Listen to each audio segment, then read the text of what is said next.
today we are going to discuss the submandibular region. So the extent of the submandibular region is from the mylohyoid line present beneath the mandible to the hyoid bone. So now we see the structures which are present in the submandibular region. Firstly, there is this muscle which originates from the digastric fossa of the mandible and goes to the mastoid process. So this is the anterior belly of the digastric muscle.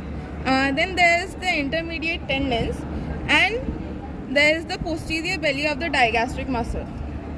Now just above the posterior belly, there is the presence of stylohyoid muscle. If we reflect this muscle, we will see another layer of muscle, which is the mylohyoid muscle.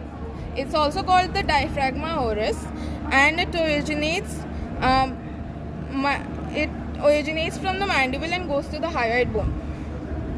Now, just beside the mylohyoid muscle, there is the presence of the submandibular gland, the superficial part of it, and just beside it we can see the facial artery, which is very tortuous and forms loops. So the first loop it forms is behind the submandibular region, and it forms another loop in the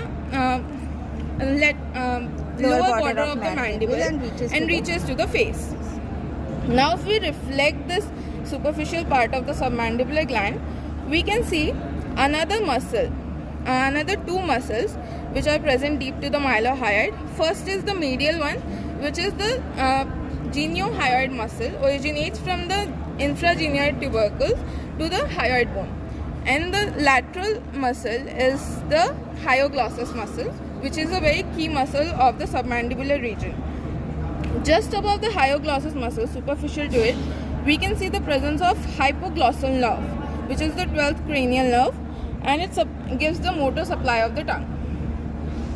Now, just above to it, we can see the submandibular duct along with the deep part of the submandibular gland. Where is the duct? This is the duct. This is the submandibular duct, and also just above to it we can see the lingual nerve.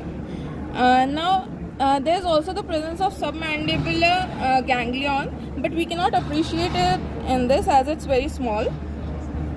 Now if we see the deep structures which are present on deep to the hyoglossus muscle, we can see